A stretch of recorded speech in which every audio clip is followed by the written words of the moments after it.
dizer o seguinte, a oração ela tem um poder muito especial, porque é de certo que nós nascemos através de um poder especial e único, que é do Criador, Deus nesse caso.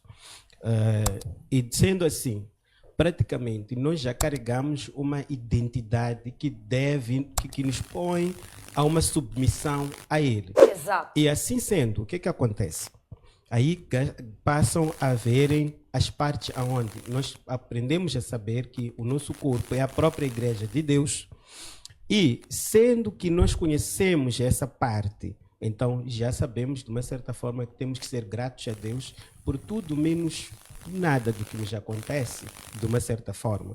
E que essa oração é uma oração que nós andamos com ela. Não tem um sítio específico para essa oração acontecer. E muitos de nós oramos de maneiras diferentes. Nós encontramos Deus de formas tão diferentes como tal, mas chegamos a Ele através do quê? De princípios de como a criação nos ditou.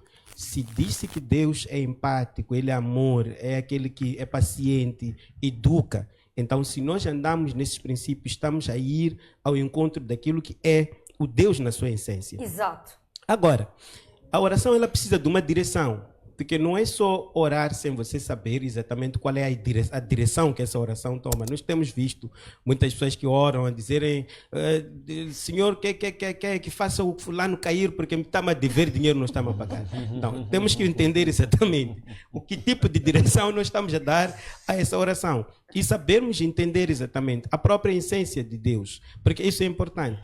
O que acontece? A oração ela pode tomar duas posições na vida da pessoa. Uma que é benéfica, porque para a oração poder funcionar precisa de uma fé.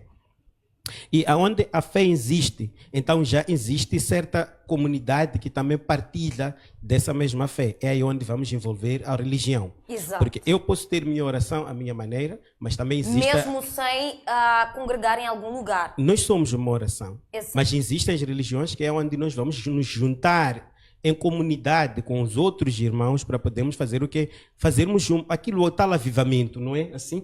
Então, assim sendo, é onde nós já começamos já a ter a nossa fé, ela em conjuntividade com os outros por uma causa única, que é de termos uma religião, ela tem uma conduta. A conduta, por exemplo, da Casa dos Ngovéni pode ser diferente da Casa dos Mondlane. Estamos a falar, por exemplo, dos presbiterianos, estamos a falar dos católicos, estamos a falar dos outros. Já. Mas no final do dia, a intenção única que está lá é de todos nós, através daquele avivamento, chegarmos o quê? Ao calor de Deus. Mas isso sem dizer que se não estivermos, por exemplo, lá, nós perdemos Deus. Porque há pessoas que só são pessoas de oração um dia por semana quando vão para a igreja. De que forma estas pessoas perdem a Deus? Há pessoas, por exemplo, que têm em mente delas que Deus só se encontra na igreja, na comunidade onde vamos estar lá nos domingos. Então é naquele dia que se eu vou fazer... Então acha que fora daquele lugar a pessoa já pode fazer qualquer coisa. Sim, se eu faço 6 dias da semana, no domingo quando eu vou para a igreja, é quando eu já realmente sou de Deus. Então não é assim. É essa direção que nós estamos a referir. E então, no meio disso tudo, apanhamos já o papel importante que é o papel da religião, onde os bons líderes espirituais são muito importantes. Porque se uma religião funciona, é porque ela precisa de um bom líder espiritual. E o líder espiritual tem que ser uma pessoa de verdade e que ande em princípios que possam realmente ajudar aquela pessoa que através da fé foi lá cair. Por quê? O líder espiritual é como se fosse... É um mensageiro de Deus, assim ditamente dito, não é? E estando ali ele a dirigir aquelas que são as ovelhas, então ele tem que ser uma pessoa pura e realista para não fazer a fé das pessoas tornar-se numa maldição. Porque a fé é cega e ela confia nas pessoas porque são as que nos devem levar a um nível de encontro de Deus. Essas orientações estamos aqui a falar. Agora, o que tem acontecido muitas das vezes é que quando a fé ela é muito mal usada, nesse caso, a oração, nesse caso, ela é mal dirigida, ela torna-se numa maldição. E qual é que seria, por exemplo, essa maldição? É a parte onde nós sabemos de que temos que orar muito e gastarmos muito tempo na igreja, porque acreditamos que a oração ou o encontro nosso com Deus só acontece na igreja. Então, passamos a orar muito para termos um emprego e não temos tempo de procurar um emprego.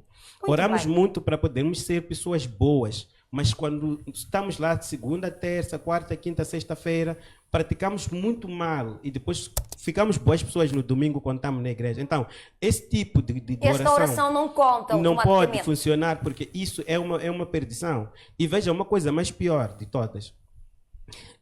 Nós, enquanto passamos muito tempo à procura da salvação, acabamos relaxando de tal forma que não desenvolvemos quase nada naquilo que é do mundo, aquilo que nós precisamos. Por quê? Estamos a orar por uma salvação, mas não estamos a procurar trabalhar para podermos fazer as coisas acontecerem. Muito bem. A África, por exemplo, é um país que tem tantas igrejas, tem muitos soldados espirituais. A África, a nível de todo o continente, a África é que contém um número maior de soldados espirituais. Mas se fores a ver, a África é mais pobre de tudo que existe, mas é o país mais rico também, é o continente mais rico que existe. Por que que isso acontece? Nós fomos educados que temos que ajoelhar mais, está a perceber, à procura de uma salvação eterna, do que de criarmos condições de podermos viver na terra que nós estamos sob orientação de Deus. Nós ficamos mais tempo assustados à procura de libertarmos os demônios e esquecemos de termos tempo de melhorar as nossas escolas. Por exemplo, se, por exemplo, Moçambique, se formos a ver, tivesse mais escolas do que igrejas, é um exemplo que estou a dar, e houvesse uma educação muito funcional neste país, e as pessoas trabalhassem, tivessem facilidade de bom acesso de emprego, e os líderes que nós escolhemos fossem pessoas menos corruptas e mais atentas em querer ajudar aquilo que são os bons regulamentos do país, nós não teríamos muitos demônios em África para libertar.